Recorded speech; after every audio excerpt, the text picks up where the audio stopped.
Hello friends, आज हम पढ़ेंगे नाइन्थ क्लास का लेसन नंबर 15 खाद्य संसाधनों में सुधार। फ्रेंड्स, इस लेसन को स्टार्ट करने से पहले मैं आपसे कहना चाहूँगी कि अगर मेरी वीडियो आपको अच्छी लगती हैं तो उसे लाइक करें, शेयर करें और चैनल को सब्सक्राइब करें, जिससे हमें आगे वीडियो बनाने का मोटिवेशन मिल सके। ओके फ्रेंड्स, तो आगे शुरू करते हैं। आपसे क्वेश्चन पूछा जाता है, श्वेत क्रांति या ऑपरेशन फ्लड किससे संबंधित है? तो श्वेत क्रांति या ऑपरेशन फ्लड जो है दुग्ध उत्पादन में वृद्धि से संबंधित है, दुग्ध अर्थात दूध। पीत क्रांति तिलहन उत्पादन में वृद्धि से संबंधित है।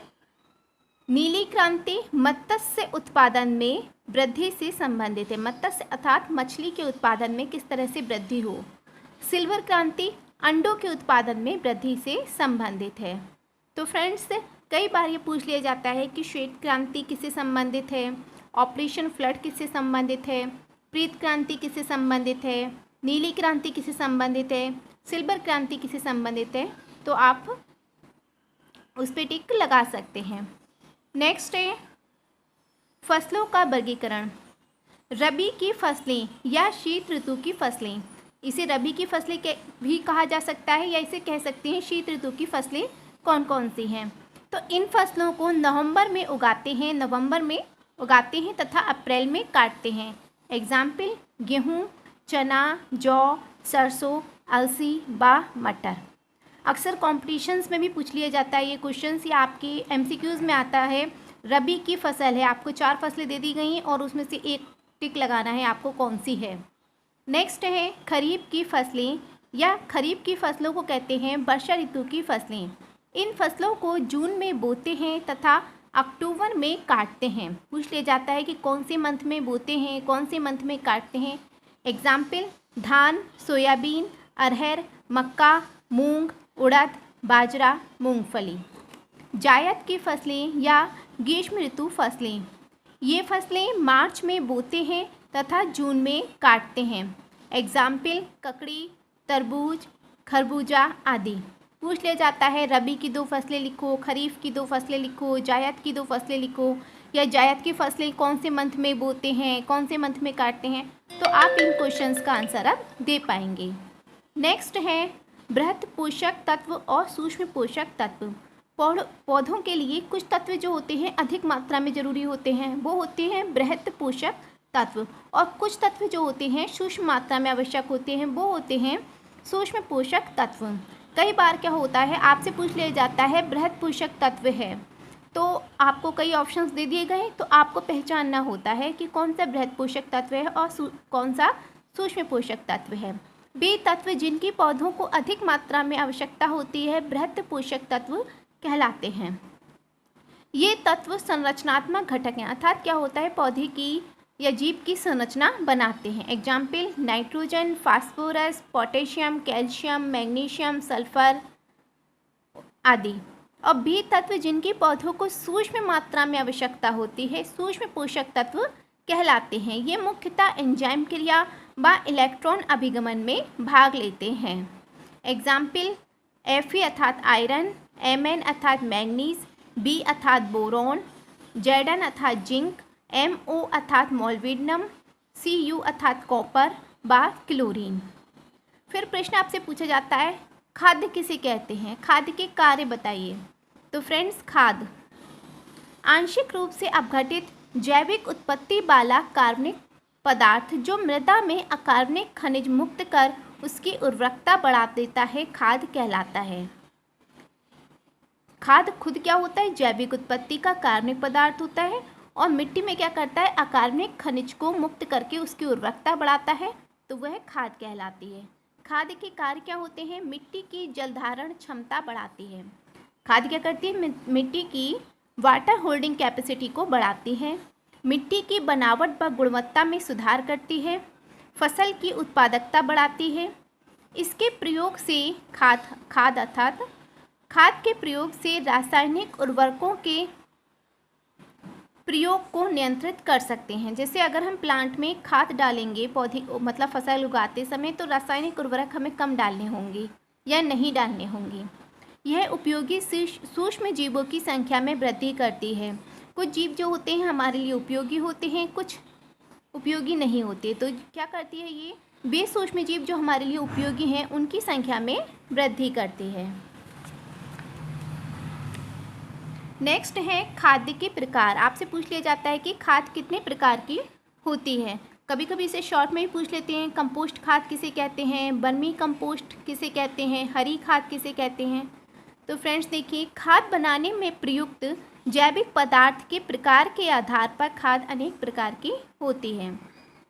कंपोस्ट खाद गोबर, कृषि अपशिष्ट मतलब जो कृषि में अपशिष्ट पदार्थ बचते हैं वो, उखाड़े गए खरपतवार एक प्रकार के प्लांट्स जैसे ही होती हैं जो अनुपयोगी हैं, जिनका कोई उपयोग नहीं है, ऐसे ही पेड़ों के साथ उग आते हैं। व जैविक उत्पत्ति के किसी भी अपशिष्ट को ज़मीन में गड्ढा खोदकर 4 से 6 महीने के लिए दबा देते हैं। तो इस तरीके से जो कृषि अपशिष्ट हैं, गोबर है, खरपतवार है, तो इनको क्या करते हैं, ज़मीन में गाड़ देते हैं 4-6 महीने के लिए। हवा की अनुपस्थिति में, मतलब वहाँ हवा नहीं पहुँचनी चाहिए, हवा की अनुपस्थिति में सूक्ष्म जीव क्रिया करके इसे खाद में बदल देते हैं। फिर आपसे पूछा जाता है वर्मी कंपोस्ट किसे कहते हैं। तो केंचुओं की सहायता से तैयार की गई कंपोस्ट वर्मी कंपोस्ट कहलाती है। आपको पता है कि हमारी खेती के लिए केंचुआ बहुत लाभदायक है। यह मिट्टी की उर्वरकता को बढ़ाता है। ठीक है फ्रेंड्स, तो केंचुए की सहायता से तैयार की गई कंपोस्ट वर्मी कंपोस्ट कहलाती है। इस खाद में कृमियों को अलग करके इसे कार्बनिक खाद के रूप में प्रयोग किया जाता है। पहले क्या करते हैं, पहले हम वर्मी कंपोस्ट तैयार कर लेते हैं, फिर इससे कृमि को अलग कर देते हैं और इस प्रकार जो प्राप्त होती है खाद वह वर्मी कंपोस्ट कहलाती है। नेक्स्ट है हरी खाद। हरी खाद बनाने के लिए कुछ फलीदार पौधों जैसे ग्वार, डेंचा, सनहेम्प आदि को मिट्टी में बोते हैं। ओके फ्रेंड्स, फिर 6 से 8 सप्ताह बाद जब ये बड़े हो जाते हैं तो इन पर हल चलाकर इन्हें मिट्टी में दबा देते हैं। कुछ पौधे हैं, इन्हें क्या किया हमने, इन्हें मिट्टी में बोया और फिर क्या किया, कुछ समय बाद हमने इन पौधों को जब भी थोड़े थोड़े बड़े हो गए तो हमने हल चलाकर इन्हें मिट्टी में मिला दिया। ये खाद मिट्टी में कार्बनिक पदार्थ की मात्रा को बढ़ाती है तथा मृदा अपरदन को रोकती है। तो फ्रेंड्स, अब हम समझ गए कि खाद किसे कहते हैं, खाद कितने प्रकार की होती है, खाद से हमारे लिए क्या क्या लाभ होते हैं। फिर नेक्स्ट होता है उर्वरक। देखिए, खाद जो होती है जो हम बनाते हैं वो खाद है। उर्वरक जो उद्योगों में बनते हैं, व्यावसायिक रूप पर तैयार किए जाते हैं वो हैं हमारे, और रासायनों से प्राप्त किए जाते हैं वो हैं उर्वरक। उद्योगों द्वारा व्यावसायिक रूप से तैयार रासायनिक पादप पोषक उर्वरक कहलाते हैं। जैसे यूरिया क्या है, एक तरह का उर्वरक है। ओके फ्रेंड्स, अब रासायनिक उर्वरक के लाभ क्या होते हैं, इन्हें आसानी से स्टोर किया जा सकता है, इनका परिवहन आसान है। परिवहन मतलब एक स्थान से दूसरे स्थान पर ले जाना आसान है। मृदा में विशेष पोषक तत्व की कमी होने पर वही पोषक मृदा में मिलाया जा सकता है। जैसे सपोज कीजिए अगर मृदा में, मिट्टी में नाइट्रोजन की कमी है तो हम नाइट्रोजन वाली ही खाद मिलाएंगे।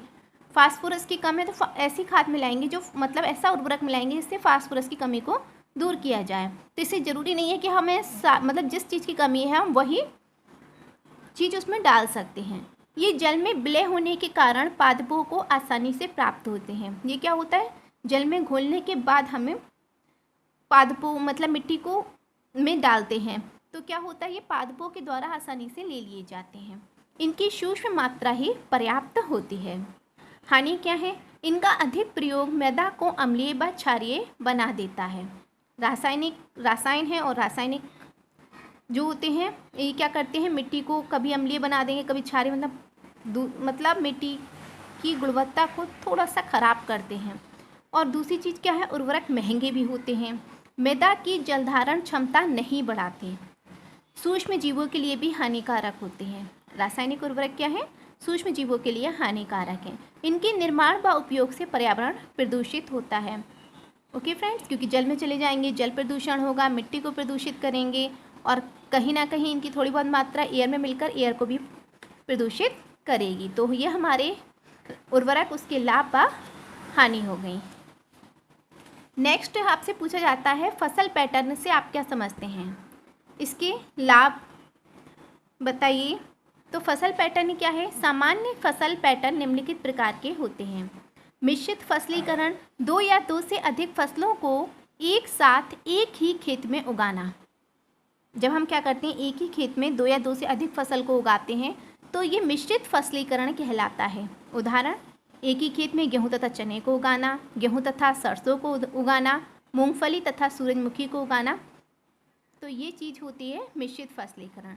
अंतरा फसलीकरण क्या होता है? 2 या 2 से अधिक फसलों को एक साथ एक ही खेत में लेकिन निश्चित पंक्तियों में उगाना। यहाँ कोई पंक्तियाँ नहीं बनी थी, लेकिन यहाँ क्या हुआ, पंक्तियों में उगाना। क्या कहलाता है? अंतरा फसलीकरण कहलाता है। उदाहरण, सोयाबीन तथा मक्का, बाजरा तथा लोबिया।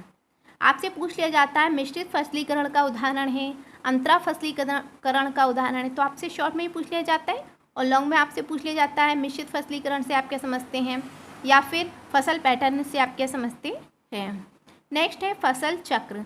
किसी खेत में विभिन्न प्रकार की फसलों को क्रमबद्ध तरीके से उगाना फसल चक्र कहलाता है। उदाहरण, फलीदार फसल के बाद गैर फलीदार फसल उगानी चाहिए। ओके फ्रेंड्स, जब हम फसल चक्र का भी फॉलो करते हैं तो हमारी जो फसल होती है अच्छी होती है। फसल चक्र के लाभ क्या हैं?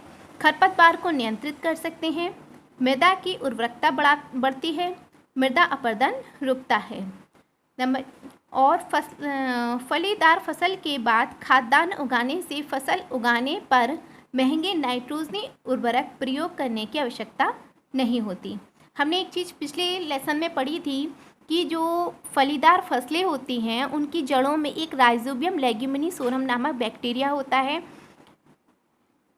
तो वो जो क्या करता है, वातावरण की नाइट्रोजन को नाइट्रेट में बदलता है, जो पौधों के लिए उपयोगी होती है। तो यही इसमें दिया है कि फलीदार फसल के बाद खाद्यान्न उगाने से फसल उगाने पर महंगे नाइट्रोजनी उर्वरक प्रयोग करने की आवश्यकता नहीं होती है। अब पूछा जाता है आपसे खरपतवार क्या है? फसली पौधों के साथ स्वतः उगाने वाले अवांछित पादप, मतलब जिनकी कोई हमें ज़रूरत नहीं है, हमारी अवांछित पादप क्या कहलाते हैं? खरपतवार कहलाते हैं। यह फसली पादपों के उत्पादन में कमी करते हैं। खरपतवार क्या है? नुकसानदायक होते हैं क्योंकि फसली पादपों के उत्पादन में कमी करते हैं।